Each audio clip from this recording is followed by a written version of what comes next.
पूजयामि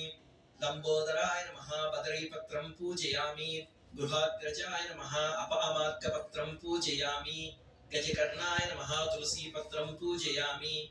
एकदन्ताय नमः चूतपत्रं पूजयामि विकटाय नमः करवीरपत्रं पूजयामि भिन्नदन्ताय नमः विष्णुक्रान्तपत्रं पूजयामि वटवे नमः दाडिमीपत्रं पूजयामि सर्वेश्वराय नमः देवदारुपत्रं पूजयामि बालचन्द्राय नमः मरुवकपत्रं पूजयामि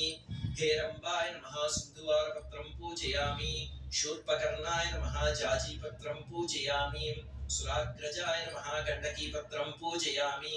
विभवक्त्राय नमः शमीपत्रं पूजयामि विनायकाय नमः अश्वत्थपत्रं पूजयामि सुरसेविताय नमः अर्जुनपत्रं पूजयामि कपिलाय नमः अर्कपत्रं पूजयामि श्री संकष्टहर गणेश्वराय नमः 21 पत्राणि पूजयामि।